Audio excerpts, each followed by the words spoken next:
Today I'm going to be reviewing the P2P Defensor 68. I'm going to describe who's it for, what it does, and whether it makes sense to add to your less lethal defense options.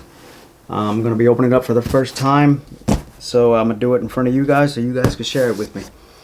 So if you're new to this channel, I focus on less lethal products, specifically launchers. We'll be getting more into other options, but I like to do testing to see their impact, their power output, and if they actually will be beneficial to you in the long run. So let me stop rambling. Let's get to this, shall we? So let's open this baby up.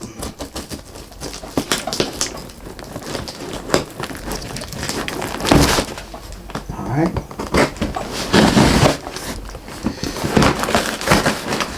I picked this up from SA Defense. Great group of guys. I'll be leaving a link down below.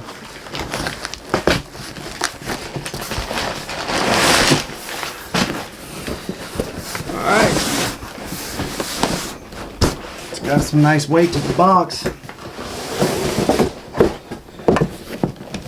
Alright, and here we go. Now, to be quite frank with you, I might have gone a different way with the name, but that's neither here nor there. I guess it's a matter of the product itself. It's got your typical AR design. Looks similar to the Burnham Mission 4, which gives me another idea to run a comparison test on them, but here they are. Alright. Now, before I start pulling it out, let's get a good view of the layout. You have your SA Defense sticker. Once again, I will leave a link down below. If you guys do want to help the channel out, go on the website. They have some good products. If whatever you purchase will actually help me out. It has a couple nice stickers. Here's your manual that it comes with. Your squeegee for cleaning. Seems well built. Your 20 round mag. Your basic twist down. Here you have your cylinder cover. Oh, nice touch. SA Defense sent looks like a keychain with a whistle, security whistle. So this comes with some, it looks like some rubber training ordnance, and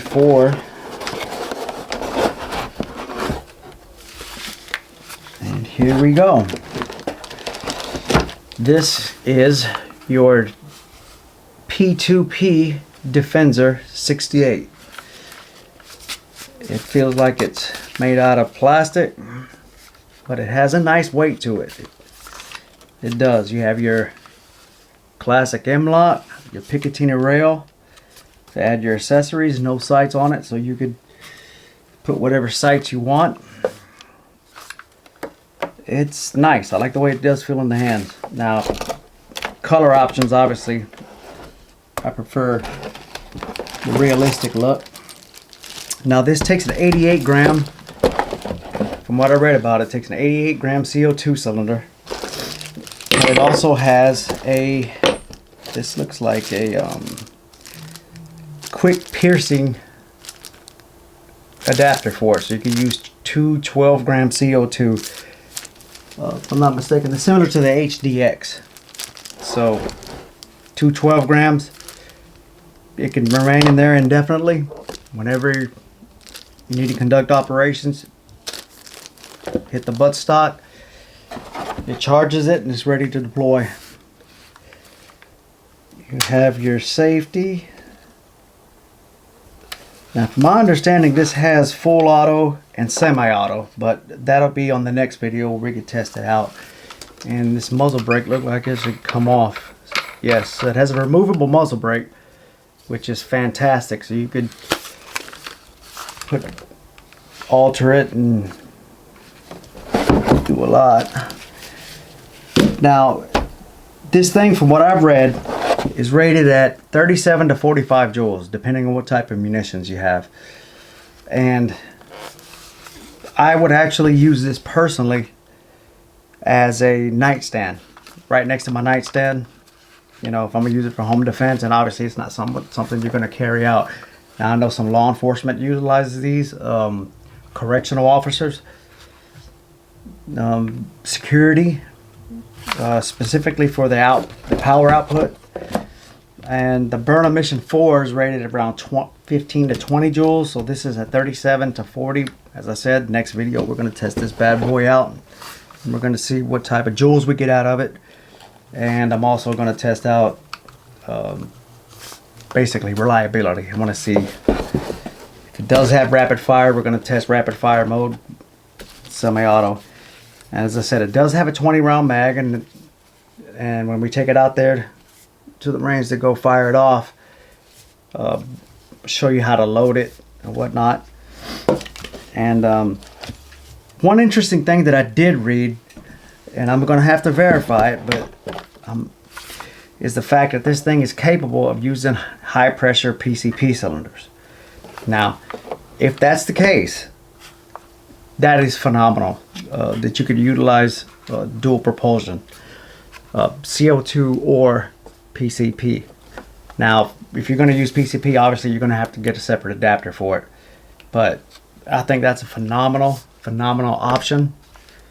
And my first impression of it, I do like it. I do. Specifically, the reason why I got this was because of the higher joule rating. Now, I do have the Burnham Mission 4, and I'll run another separate video on that one in comparison. But I've always specified that the higher the joules, the better the weapon. And for YouTube, no, there's no live firearms on this channel. This is specifically for less lethal, but nonetheless, it's still a defensive weapon. So it's going to run you a couple $100 less than the Burnham Mission 4. Like I said, I'm going to do a comparison on it, but my first impressions of this thing is that I do like it.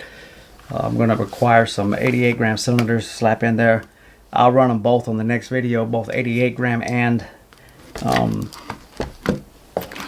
the quick piercing, and see if there's any variation in power output. So guys, I hope you liked it. I hope you liked the video. If you like it, subscribe, give me a like. I'm gonna send that link to you, and you guys stay safe out there.